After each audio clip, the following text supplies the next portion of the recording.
All right, welcome back to this post-game edition of Silver and Black today, an Odyssey Sports Original podcast, also heard on the radio, 1015 KDOT and 840 KXNT. I'm your host, Scott Gulbransen. Joining me, as always, after the games, my good friend Murf from Raiders Fan Radio. He's on the road today. Yeah. So he's coming to us from an undisclosed bunker underneath a super Air Force base in some southeastern state. We won't say where, but nonetheless, Murf and I are with you. We're talking about the Raiders. The Raiders lose 24-17. It was not that close. 24-17 to the Denver Broncos. They lose their 7th straight, their 11th in a row against the AFC West. They have just one more chance to beat an AFC West team, and that's in Week 18 versus the Kansas City Chiefs.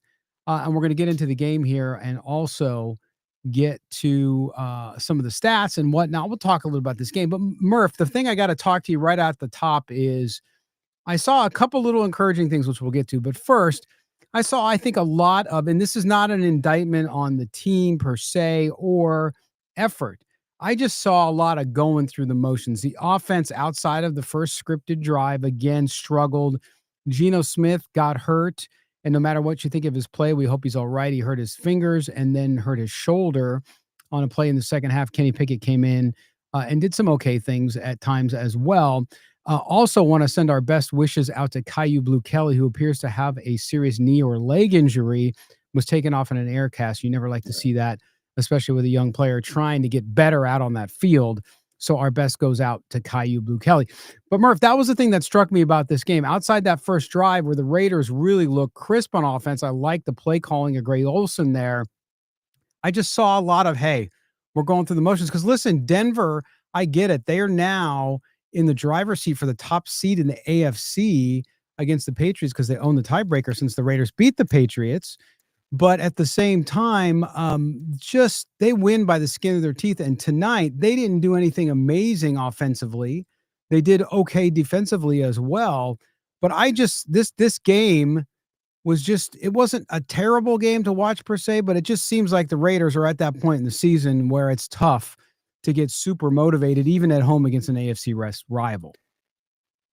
Yeah, we definitely started to see some things get mailed in tonight, Scott, and that's never a good look. And I don't know what our coach, when it comes to our coach, Pete Carroll, I already don't care for the man. And then he blew the under by kicking a field goal for an absolutely needless reason. The under on the sports betting app that we prefer, and I know you have yours, so we won't talk about ours, but it was 40.5. We were sitting on a comfortable 38 with 5 seconds left on the clock, and then he decides to put one through the uprights. And so that was a little bit rough. But anyways, all joking aside, Scott, this is, you want to see your team get up for a division rival. It's been almost 2 years. Let that sink in, Raider Nation. It's been all the way back to January of 2023 when we beat the Broncos. That was our last division win. And despite the way that the NFL landscape set up today and, the teams that we wanted to lose that were ahead of us in draft order, those teams lost.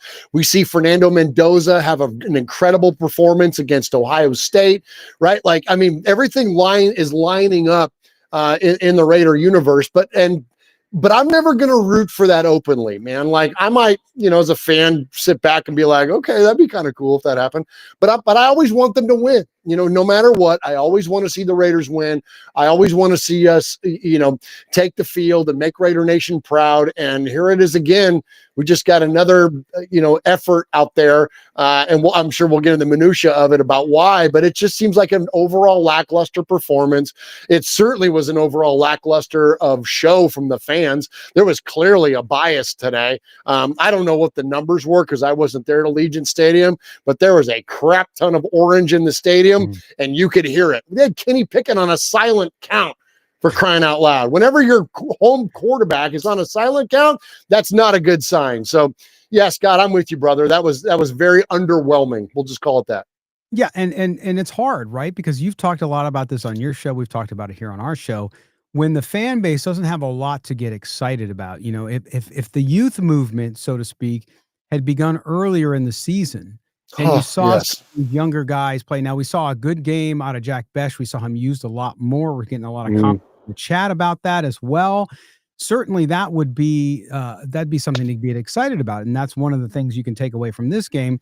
Also, Caleb Rogers played the entire game at right guard and did pretty well. Yes, Raiders still gave up a ton of sacks, and we'll leave the names out of it, but he obviously did well. And I so won't. Stone Forsythe.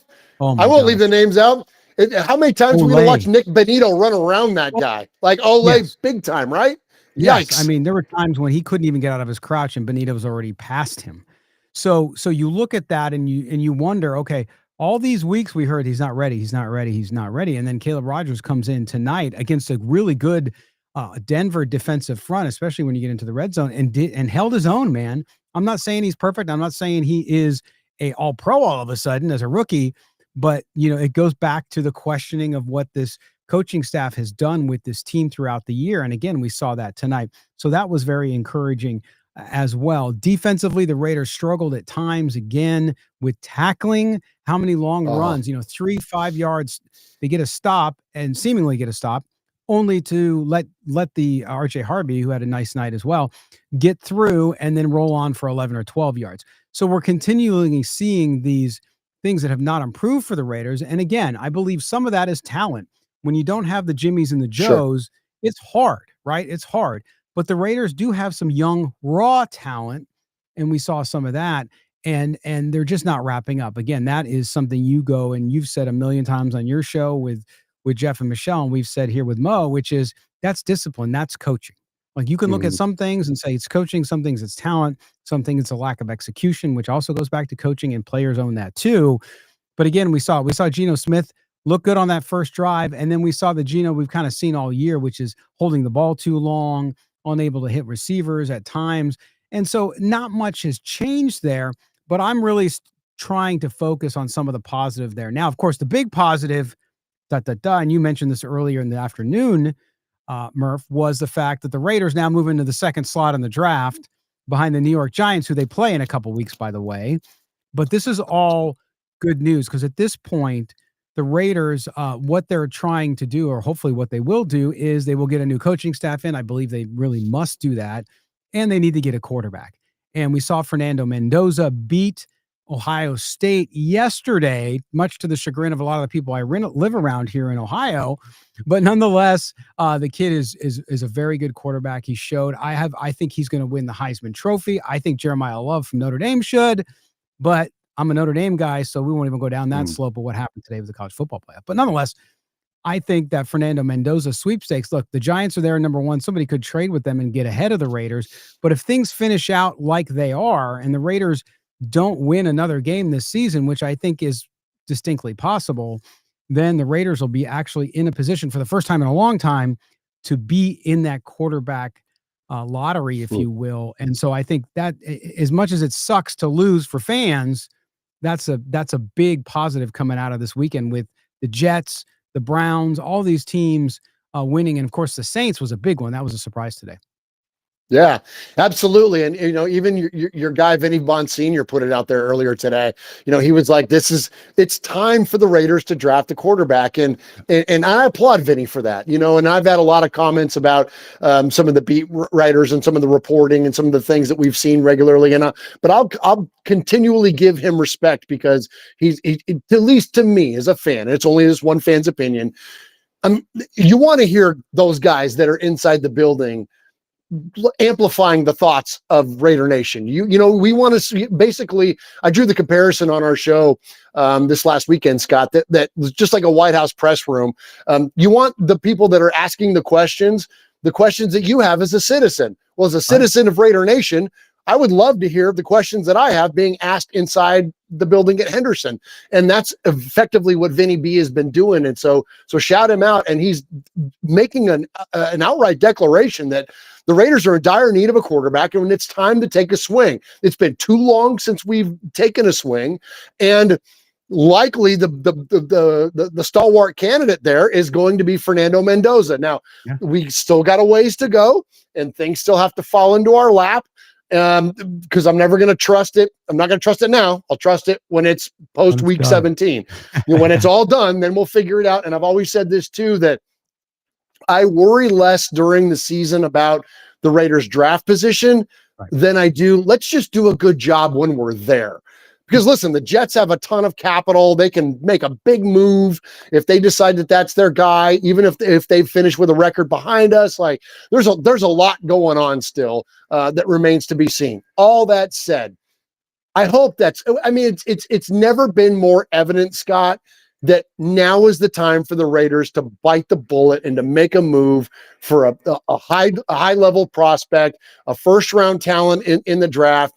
Let's not kick the can down the road anymore. No more Band-Aid quarterbacks, and frankly, no more Band-Aid coaching staffs, because who out there is going to trust Pete Carroll and his kids to develop a young quarterback? Like, I don't have any faith in that. And so let's move on.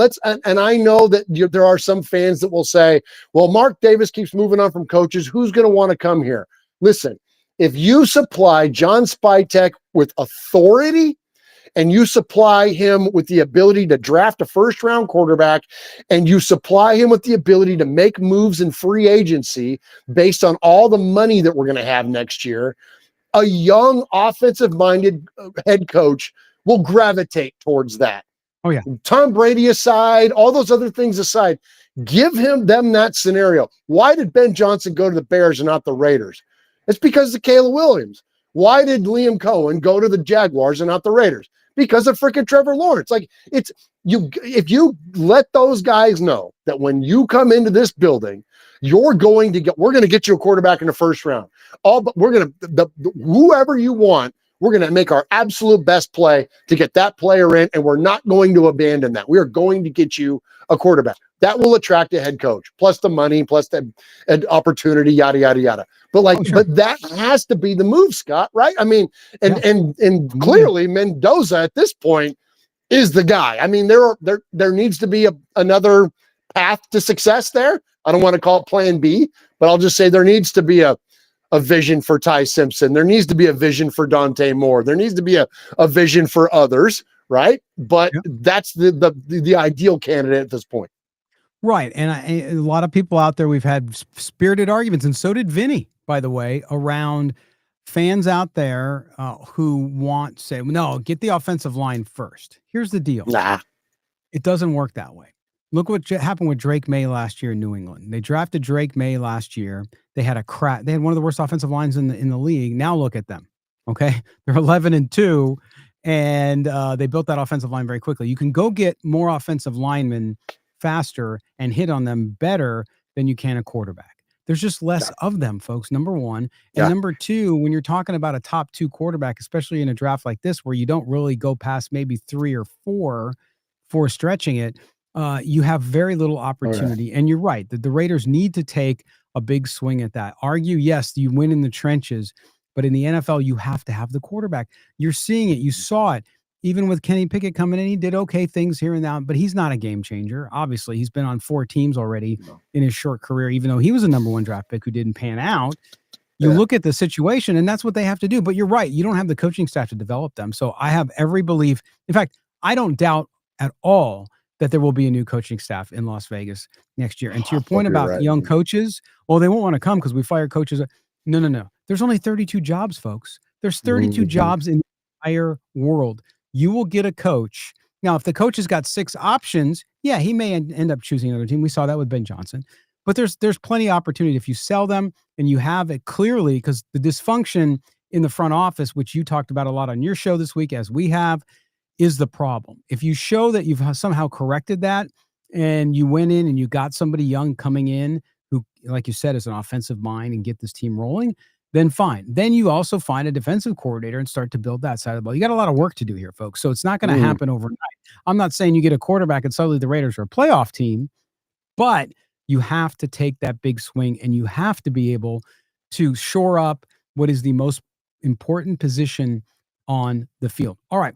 We're going to take a quick break here. And when we come back, we'll finish out the show, talk a little bit about what we saw, some of the individual performances here on Silver and Black Today, an Odyssey Sports Original Podcast. It is the postgame show. Raiders, they go down 24-17 to the Denver Broncos. You're with Murf and Scott. We're coming back right after this. All right, now I'm going to tell you about my good friends at Sleeper Picks. Of course, you guys know We talk about it all season long. They are the sponsor of our video this year, and we got a game tonight. Yes, we have a game tonight, and we're going to talk a little bit about that now and show you my picks for this game. I'm going to try to help you make some money. Don't you want some money? I would hope you do. But nonetheless, we're going to do that. And if I can get the screen up, that is, of course, because it's late Sunday, and so we're doing it. There we go. We're going to get it in the right order here, of course. And I'm going to tell you about my picks. Of course, Sleeper Picks, they're going to match your deposit up to $100 if you join. Go get the app. It's free, of course, and use the code GENTY. That's GENTY. And if you deposit any amount up to $100, they're going to match it up to $100 by using that code only from us here at Silver and Black today. Of course, you have the Chiefs and the Houston Texans. And so what I'm going to go into the pick here really quick is on the Houston side, CJ Stroud. The number right now is 229 passing yards. Look, the Chiefs are in trouble. I don't think the Chiefs make the playoffs. I know that'll make everybody out there happy. I don't see him going over 229. I think he will do over 175. So I got CJ Stroud over 175 yards. Then I also have Nico Collins, the wide receiver.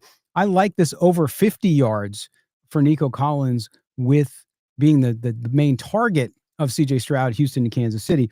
And then on the Kansas City side, your favorite tight end of all time, I'm just kidding, it is Travis Kelce, over 25 receiving yards. I think that's a no-brainer. So I'm going over 50. I think Travis Kelce, even though he might be in the last year of his career, who knows? He's got that wife, you know who she is, or soon-to-be wife, I should say. But I like him over 50.5 yards. So if you look at my entries for tonight's picks from Sleeper Picks, you got Nico Collins over 50 yards, CJ Stroud over 175 yards passing, and Travis Kelce over 50.5 yards. You put $20 on that playing daily fantasy football with us on Sleeper Picks, and you will make $44.20. So that's my picks for tonight's games from Sleeper Picks. By the way, Sleeper Picks, of course, you get that $100 up to $100 deposit. That is, so you could put in any amount, and they're going to match it up to $100 for you. And that is only by using the code GENTY from Sleeper Picks. So make sure you do that. Rules and regulations apply. Check out the Sleeper app or the Sleeper website for more information on that. And again, use the code GENTY to get that. It might be available in your state. Most likely, some states it's not yet, but check it out and join us with Sleeper Picks, a sponsor here of Silver and Black today. All right, we're getting back to talking about the Raiders. I'm going to bring my man Murf back in now so we can talk more about this here on Silver and Black today, an Odyssey Sports Radio podcast. Raiders 24-17 losers. And you know what? You talked about that late field goal. This is why people who in sports, and again, both of our shows have sponsors who are in that realm, but this is why, because there was no reason. Well, the broadcast was like, well, maybe they want to score the 3, they'll do an onside kick. There's only 5 seconds left. 5 seconds is only enough to do the kick, and the game was over. So when people are skeptical about the influence of gaming in sports, particularly the NFL, boy, this is one of those things tomorrow morning you're going to hear a lot of people talking about it, Murph. Yeah, and it's funny because, we think about how, I think about our show as not your show, because you guys are way more influential and prominent than our dopey little thing that we do, our little fan cast over here. But we're very vocal about the idea that you want to win some money, like bet the under on the Raiders every week. And if you want to really get crazy, parlay the Titans. Of course, that didn't work out this week. Yeah. That really bit me in the ass today. But it's funny because I had a few comments from people already today where it was like, "Hey, Pete Carroll must listen to your show." Like, you know what I mean? I'm not arrogant enough to think that that's the case, but I can't not think that there's a little bit of pride when it comes to one Peter Clay Carroll, that he just wants to lose a game by 1 score and not lose a game by 2 scores. 100%. And I think that's where that thing comes from, because you're right. Strategically, there is zero reason for him to kick that field goal at the end of the game. In fact, how many times have we seen teams now against the Raiders or otherwise just take a knee? Like, you know what I mean? We've seen the Raiders take knees to just get out of the damn building. like just to get out of the room. And so for him to abandon that and to move on, it's petty. At a minimum, it's petty. For whatever the reasoning for it is, it's absolutely petty. And I think that it's a testament to, frankly, their arrogance. As a coaching staff and as a front office, I don't want to say front office, but we'll just say as a coaching staff, we'll limit it to Pete and his crew. And another one of the many reasons that it's time for us to move on, because don't you feel, Scott, let me ask you a question. You ask a lot of questions of me on this, and I want to return the favor, please.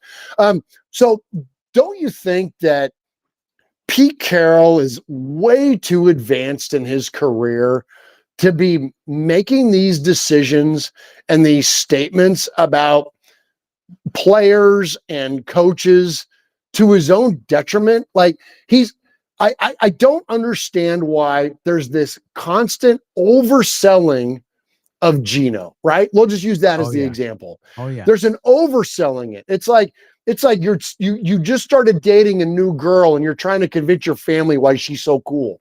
Like when the whole family's like, "Nah, we see that bitch." Like, "Nah, we're not sure yet." You know what I mean? But you're like, "No, she's really great." Like, "No, she's really good." I can't wait till tomorrow's press conference when Pete Carroll tells us how great Geno was in the game. Yeah. Like where Kenny Pickett threw the best ball we've seen from a Raider quarterback all year long to that pass to freaking Shedrick Jackson, and shout that young man out for not only his first NFL catch, but his first NFL touchdown. Like that was amazing. Yeah. And so we're going to get this apology tour for Geno for everything else. And Scott, like, I don't understand why a guy that's, quote, a Hall of Fame coach would put himself out there to that level to risk his reputation and legacy and otherwise for this underperforming franchise and team. Please help me. Is there any sense to that at all? Well, so I have a theory. You ready for this? So one is definitely hubris. It's just ego. You hit on that already. I think that's part of it, no doubt about it. I think the other thing is I think Pete Carroll honestly believes what he's saying. I know it sounds crazy, Raider Nation. I believe that he thinks he's got 3 years, right? He thinks. So I think he really believes, because throughout his career he's had lows and he's pulled out of it. You know, when he was first in Seattle, when he was at USC and rebuilt USC. So he's done it before. So I think in his mind, Murph, he's like, "Oh no, we're going to put this together. This is going to happen," because it's a positive attitude. It's positive thinking. It's all of that stuff in the locker room that he hears and that he's part of. That's positive. That's his personality. We know that that's one of his quote unquote strengths, right? So I think he actually believes it, which could be scarier than the fact that if he was just lying. Because if you honestly believe it, you're just not seeing the truth either. And again, to your point, it's not this league. It doesn't matter what you've done in the past. It just doesn't. You could look, Sean Payton won a Super Bowl too. If he sucked in Denver, he wouldn't last either. You have to prove that you can still do it. And he has not been able to do it. And he's shown loyalty because he has a great personal relationship with Geno Smith. They went through fires together. I get that. We have friends like that, right? You have friends that you're loyal to, but they make bad decisions in life and you're there for them. But you're not going to go out in front of everybody and say, "Hey, yeah, go hire this guy," even though I know he's got problems and he's not reliable, right? You're not going to do that. Pete Carroll seems to still think, well, if I had an extra offensive lineman and if I had this and if I had that, I'm just assuming and guessing, of course, that's just my theory. And it's not great either way. Either way points to the fact that you need to make a change. It's just not a good fit. It has not been. I was fooled too. I thought it could be, and it has not been. So that's my answer in short, Murph. Also want to shout out to Justin, $5 super chat as well, which of course goes to the One Nation Foundation, which Murph will tell you about in just a second. Thank you, brother. And then Master Sage also with a $2 donation. We appreciate that as well. So all good on that one. But you know what I'm saying, Murph? I really believe that he believes it, because there's lots of, and I don't mean this to be disrespectful per se. I'm just keeping it straight business here. I just think that he's delusional. I think he really believes that he's going to have another whack at the stump, and he's going to be able to get through and take this team where it needs to be. Where most observers, guys a lot smarter than you and I in football, all have come to the same conclusion, even if they're a lot nicer about it than we are, which is, yeah, it's not going to work. You saw Josiah Anderson's piece about the locker room, that no direction. Yeah. Now, that's the organization too, but that's also the coaching staff. I think that, oh, sorry, Diana Rossini, not Josiah Anderson. And so you look at that and you say, okay, this whole thing is a mess. All right. And there's no sense in just beating yourself up or screaming to the hilt about it. It just is what it is. So it's got to be fixed. And whether you have trust in Mark Davis or the organization to fix it is one question. But the second thing is, you need to do it. So to me, that's where it's at. Now, today we started talking about draft and all that kind of stuff.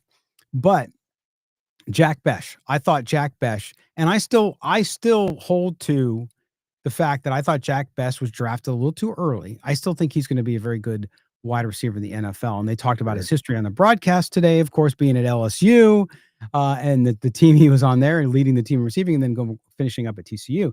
But Jack Besh has to be one of those guys, Murph, that you watched tonight and said, okay, if we could have only seen him after week 3 or 4 instead of week 14 more so, maybe he'd be further along right now. And maybe, just maybe, the Raiders could have seen some more improvement. Preach, brother. And I don't want to totally abandon your one of your statements there earlier. And then let's talk about Besh. So one of the things that you were talking about when it comes to Geno, when it comes to Pete, you said, we all have friends that we're willing to stick up for, even though those friends make questionable decisions at times. The great Bob Sugar in the movie Jerry Maguire once said, "It ain't show friends, it's show business." And Yes. and that's the problem, and that's the challenge, I'll say, that I have with Pete Carroll, is that he's not able to disassociate from his relationship. And I will always respect the relationship that he has built with Geno Smith, that he picked him up from a place and they built a really nice thing together in Seattle. That said, none of that does anything for the silver and black. So while I can respect that, it's not relevant to the conversation of the day, right? And so I think your point there is very valid, that it's time to start making business decisions, because we see Bo Nix under the same setups at times when it comes to the defensive pressures and whatnot. And he finds himself into paths of success, whether that's quick checkdowns, whatever else. And so there are ways to find that based on the same scenario. So all that said, let's move on to Jack Besh and the utilization of the rookies. Yes, I agree with you 1,000,000%. And a lot of us have been clamoring for this for however many weeks, frankly, going all the way back to September, when people, there were some, out there in the public eye that were like, I can't believe that Raider Nation is so negative here. It's September's not even over yet. And we're like, yeah, we've seen this movie play out for 23 years. Let's play the young guys. Let's make an investment in the future. And for whatever reason, this coaching staff has avoided that concept. And it's like, how many times do we want to see veterans miss tackles? How many times do we want to see, Tyler Lockett come in and get touches? No, we want to see guys like Jack Besh. We want to see Brock Bowers. We want to see Trey Tucker. We want to see those players and their abilities start to shine. And so to your point about, should there have been a further investment in Jack Besh earlier in the season? 100% yes. And it's like, why is it that I understand soft coverages? I understand it was towards the end of the game, but why is it when Kenny Pickett gets in the game, all of a sudden Jack Besh gets like 3 catches? It's like, where was that, Geno? What? Why? I don't understand why.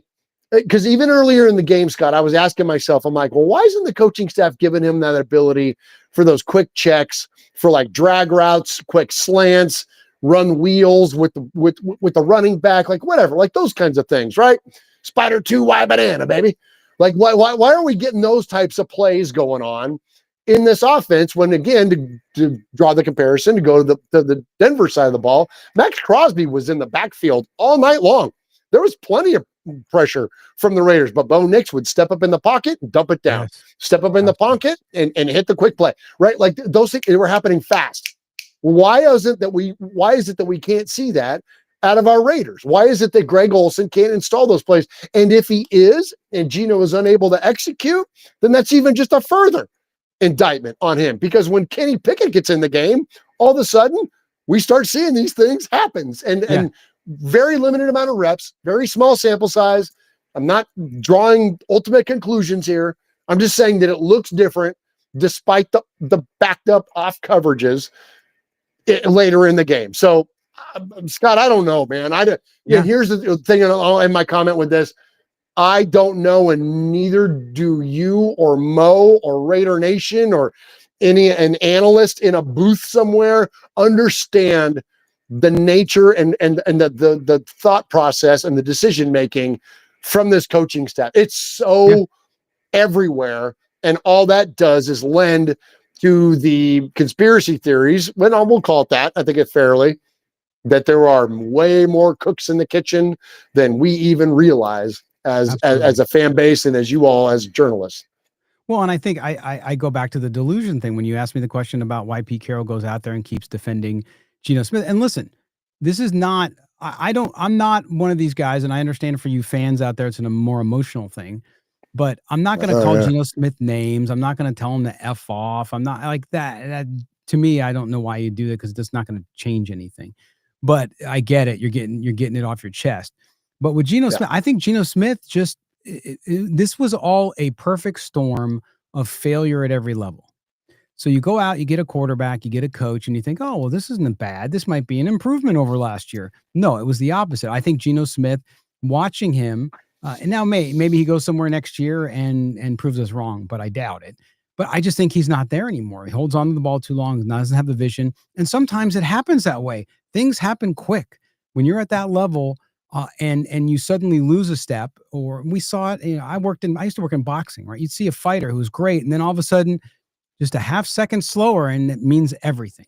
And I think that's what we've seen with Geno Smith. But you're right, the clinging to that of this coaching staff is even more, as you called it, an indictment against how they've doubled down instead of doing quicker, fast pass plays, because your offensive line is not where it needs to be.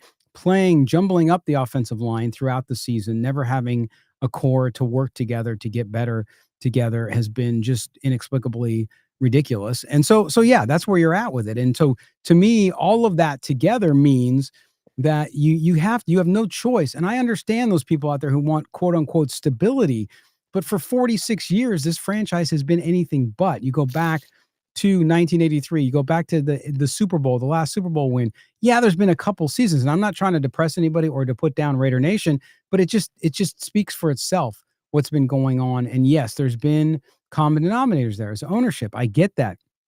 But now you need to make a move. You need to make a move on a quarterback. You need to make a move on a coach. You need to make a move in the front office somehow to get somebody who's the shot caller, as I called it last week as well. And I know you've been doing the same thing. So that's where we're at with it. So there's not a lot of dead horses to be here. We all know it needs to be done. The question now is, will it be done so that this team can move forward? And all of you out there, the most loyal fan base in the world, can have something to look forward to. And so we'll see. I'll give you the last word on that. Yeah, it sure would be nice, Scott. And I think that you very well put that I almost said eloquent, but I don't know if that was eloquent yet. I don't know if I'm willing to do that. But no, that was very well put, my friend. Yeah, we've had 2021, which was a limp into the playoffs. We had 2016, which was great. And then it was literally a limp into the playoffs when Derek Carr broke his leg.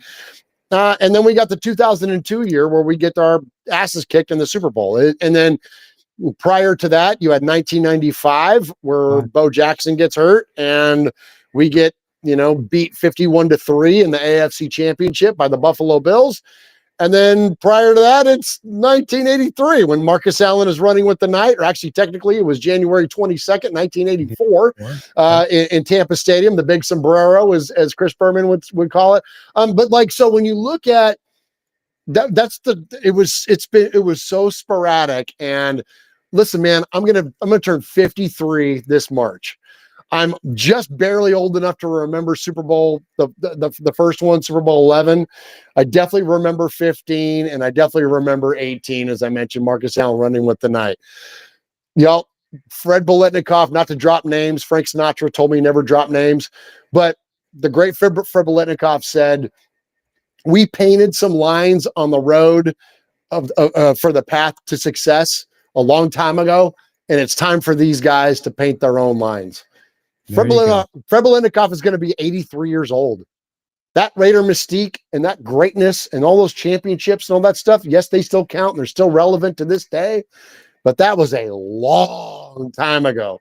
Yeah. And I think that it's very important for the Raiders to start rebuilding their legacy, to retain the fan base, because you said final word, and I'll give you this, Scott. I have never in my life as a Raider fan, online, offline, otherwise, heard Raider Nation being so vocal about tapping out, about not being interested, about being indifferent, about being apathetic towards the organization.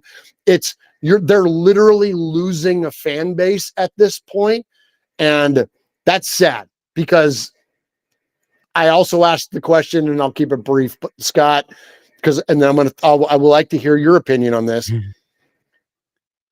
The point was made to me by multiple folks that yes, they're losing us, but they don't care. Because the business model of the Raiders is that they are now an attraction. It is a show. It is it was something for people to see when they come to town to watch their favorite football team play.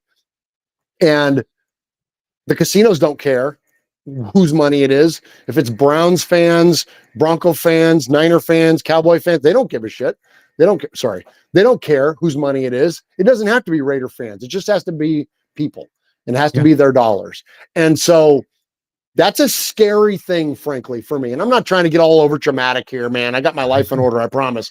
But for my fan heart, that is a scary thing for me, that the Raiders will literally turn into a business model for out-of-town customers, and that they don't need us. They don't care about it. They don't need the 53-year-old Raider fan anymore, because they got the 29-year-old Viking fan that's going to come to town. And that, Scott, that's disturbing. And so I think that this is, without overselling it again, this is a crucial point for the Raiders that doesn't even necessarily depend on their on-field success.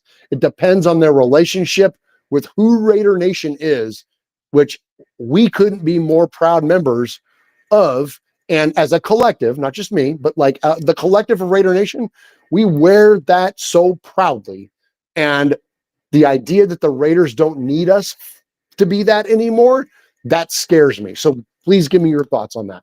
Well, no, and I agree with you. And I think, too, if you look at it, and I want to give Raider Nation a ton of credit here, because we talked about how long it's been and how winning has been very, very few and far in between.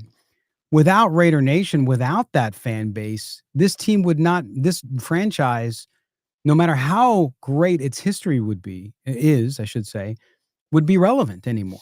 And the only reason I believe the Raiders are relevant is the history, as you mentioned, but also the fan base. The fan base has kept this thing alive this long. I really believe that, through 3 cities. I mean, imagine 3 cities. Look, I everybody who watches this show, knows this show, and listened for the last 9 years that I've done it, knows that I grew up a Charger fan. And once the Chargers left San Diego, 2014-ish, we knew they were leaving. I was done with being a fan of the team. Okay. And I just let it go. So the fact that the Raiders have gone through 3 cities and all of you remain loyal through that and the losing is just remarkable.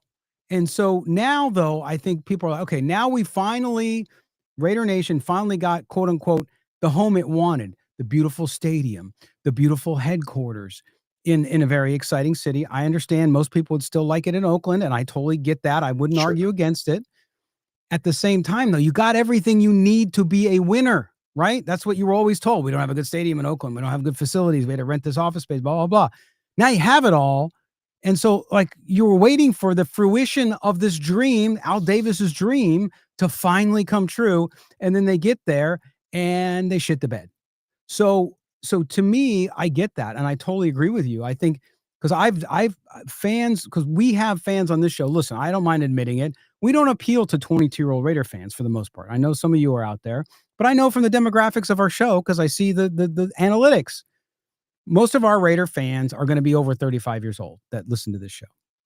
Okay, so a lot of you have been Raider fans for a long time, and there a lot of them are reaching out to me too, Murph, and they're saying, "Man, I just don't know if I can do this anymore. Like it wasn't supposed to be this way when we got to Vegas. It was supposed to change, and then you had Gruden back, and that was going to change things, and then Josh McDaniels, Patriots West, that didn't change anything. Then Tom Brady's part owner. Okay, now things got to get better, and they got worse. So I totally get it. And again, I'm not just saying this to make people feel bad, but I understand the fact that there are people ready to tap out. I think they won't. But I think a lot of that depends on, I really believe, I know we've said this every year, Murph. I'm sure you have too on your show. This is the year they got to do something, right? They have to get it right this offseason. How many years? But I really believe that more so than ever, to your point about people ready to tap out, if they don't show the fan base, and you're right, maybe they don't care. I can't speak for them. But if they don't do it now, then yes, I think a certain level of this fan base may just start to say, you know what, I'm going to do something different with Sundays. They might not completely give up on following the Raiders, but I think they start to check out with their checkbooks, with their travel plans, right? Because I've never seen a team travel like that. And Raider fan, I watch you guys out there. You're going to 4 or 5 games on the road a year. I'm like, holy crap, that's amazing. I think people are going to start cutting back on that unless they see positive change. Wow, Scott. Yeah, no, you put it, that was incredible the way you stated that. And it's the absolute truth, man. Like, we're not going to go anywhere as Raider fans, but we're going to vote with our checkbook. We're going to vote with our travel plans. And I think that's where, again, it goes back to the conversation around, well, does that have any impact? Like when that was in Oakland, it had an impact, right? Because they had to tarp off the bleachers when we weren't coming to games, right? Like, right. I'm not ever here to paint a rosy picture about Oakland, because it had its challenges at times as well. And so there was a result of that, and it affected both the A's and the Raiders as well.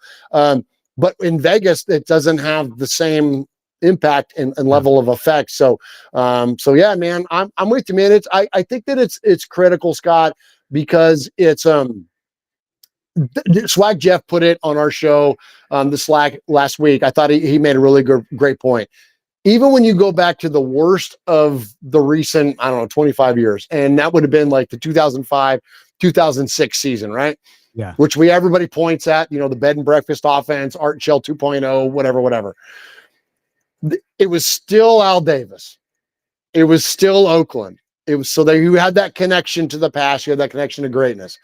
The defense played very well. It was offensive ineptness, and we ended up with the first pick in the draft. So even though coming out of that, there was still hope. Yeah. And this is the first time, maybe ever, I don't know what I can latch onto as a fan, other than individual performances, other than Brock Bowers, other than Max Crosby.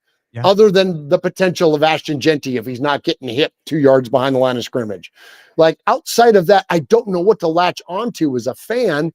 So again, it becomes a very challenging place. And when you don't have anything to hope for or to root for or to latch onto, like, we are notorious on our show about being positive. I've been called a bootlicker. I've been called an apologist. I've been called like everything out there. When a honk, freaking, whatever. I don't even remember what all the freaking social media terms are for people that are sellouts, like whatever, you name it. I've been called every single one of those things when it comes to the Raiders. This is the first year not one person has called me that, because I'm like, I don't know what to lock onto. Like, right. I'm trying. That's my inherent nature, is to find something positive, and I don't know what to be positive about. And Murph, here's the thing. I have two sides of the coin here. One is the optimist in me, for all of you out there, is that the Raiders will make massive changes to the organization, including the on-field product, meaning the coaching staff, after this season. That they get out of this too many cooks in the kitchen. They finally say, okay, if it's Tom Brady, it's Tom Brady, whatever. Give up your freaking TV contract and then go run the team. If that's what, if you want your hand in it, I'm not saying it'll be successful, but I'm saying if that's what you're going to do, don't stick your toe in it every once in a while and be like the backseat driver. Instead, get out front and take responsibility for it, right? So the optimist in me says that's something like that's going to happen this year. I don't know if it's Tom Brady, but it's just something. The pessimist in me looks at the entire NFL, where officiating continues to suck, and all these issues happen. And guess what? They don't do anything about it because why? Your fear that you have with the Raiders in Las Vegas, and that is they still making money, baby. And so if they're still making money, they don't care if you don't spend their money or if your Sunday's ruined because your team continues to lose. They don't care because we keep spending on it. We keep watching it, right? We keep watching the games. The ratings continue to go higher, all this stuff. And I'm talking about the league overall, but the same could be said for the Raiders, right? They get a share of the TV contract, whether you watch or not. They have sold out that stadium. And now if 40% of the season ticket holders didn't renew, now you have a contract with the PSL, it's a little bit different than it used to be, then suddenly that hurts them. That hits them in the pocketbook because you're not going to make the same kind of money from visiting fans buying tickets at the ticket box office as you are selling people PSLs and season tickets. So you're absolutely right about that and speaking with your pocketbook. And I think that's what has to happen. And hopefully we see some more positive coming down the stretch here with young players. I think you're right. And I said this weeks ago, as you did too, attached to some of these young guys like Jack Besh, like Caleb Rogers, watch them in these games, no matter what the result of the game is, and watch them progress and say, okay, now we got a couple guys. We know that when they bring in a real coaching staff and a real quarterback, hopefully, then we can start to look at these guys and start to put things together and get excited again. So that's where I'll leave it with that. But good stuff, Murph, as always. Now, as we always talk about here on the show, too, very important piece of what Murph does on his show, because all the money they get from that, they don't take it home. They give it to Raiders charities with the One Nation Foundation. Tell everybody about that, because all the super chats, all the things we do here go there, but also you can check out, of course, onenationfoundation.net. But Murph, tell them what you guys do. Thank you, Scott. Yeah, so we figured out back in 2019 that we can make some money with Raiders fan radio. It only took us 7 years to figure that out, but once we did, we decided we wanted to give all that money away. And so the first couple of years we were just writing checks, and then I'm like, you know what? Let's form a nonprofit. Like, let's make this thing official. So we started the One Nation Foundation, and 100% of the money that we get from you all, from your super chats here on Silver and Black Today or over at Raiders Fan Radio, 100% of that money goes to the One Nation Foundation. Any of our advertising dollars go to the One Nation Foundation. We've got some incredible opportunities coming up based on the level of support that you have given our show, to where we're looking to really start to gear up and generate a lot of money for the foundation. And 100% of the money that we get, we give away to Raiders related charities. We've given away to the Stabler XO Foundation. We've given away to GoFundMe pages. We've given away to, of course, the Bolitnikoffs, who are so incredibly near and dear to us. With the Bolitnikoff Foundation, they are taking young women at risk of domestic violence, substance abuse, human trafficking, giving them a safe space, giving them rehabilitative and counseling services. It's an incredible organization, all rooted in tragedy, frankly. We lost Tracy Bolitnikoff to domestic violence back in 1999, and Fred and Angela have built an incredible organization in her honor. And so we couldn't be more, thankful to be part of what they do and the work that they are doing. And so that's where your money is going. Your money is going to Raider Dad. I'm rocking my Raider Dad hoodie over here. Raider Dad's taking underprivileged kids to Raider games, and allowing them and their parental figures to connect over going to a Raider game when they otherwise wouldn't have an opportunity to do that. And so there's some incredible Raiders charities and organizations out there. And so that's what we do with your money. And even if we can't, even if you can't contribute to the foundation or the super chats and that kind of stuff monetarily, All we ask for is a like, a subscribe, a thumbs up, share or retweet, any support of Silver and Black today, any support of Raiders Fan Radio. That generates advertising dollars, and that doesn't come out of your pocket. That comes from out of the good folks like at Sleeper Picks and Atomic and Odyssey and all the good people out there that support all these incredible shows. And so we thank you guys for your support. We love you so very much. And I'll just say this because I know we're getting to the end. Scott, no matter what, Raider Nation has never let me down, man. It's like these are the things that Raider Nation does. We invest in our communities. These are booster clubs that are out there, whether that's the Black Hole official clubs or that's independent clubs. These folks are investing in their communities. They're doing, trash pickups. They're doing community parades. They're doing, angel trees. They're doing all these incredible things. It's just a very few examples of the amount of amazing work that goes on in Raider Nation. When we say La Familia, that is no joke. That is for real. Raider Nation is truly a family. And so in the toughest of times, when it comes to be a Raider fan, by watching them on the field, off the field, us as fans, that's what I would encourage everybody to dig into, root into, that's where you can find, positivity when it comes to being a Raider fan. You can get together as a collective. I get my family together on the weekends. We watch football, and sometimes it's like, oh, geez, Dad's over there brooding on the couch again. But you know what? It's still we're all together. We're all having a shared experience. We're sharing a cocktail or sharing food or a tailgate or whatever the thing is. And so those are the things that continually bring me back. We've said it on our show a handful of times now that if it wasn't for Raider Nation, I don't know if I could get up to do a show. I don't know if I could just get up to do a show to just talk about what I just watched for the last 3 hours, Scott. Oh yeah. Because the last 3 hours was not interesting, right? But what is interesting is I can't see the chat because I'm on the road, but everybody that's in the chat room tonight, everybody that comments on the YouTube videos, everybody that we interact with on the Twitter, that's what keeps bringing me back to this thing. I love you, Raider Nation. So thank you, Scott, for having me as always. And can't look forward enough to next week when hopefully we're talking about the Raiders being 2-12. Well, and I got a suggestion now, right? Because we just talked about the One Nation Foundation, all the great work that you guys do there. With the season going like it was, this is what I'm challenging everybody who's watching or listening.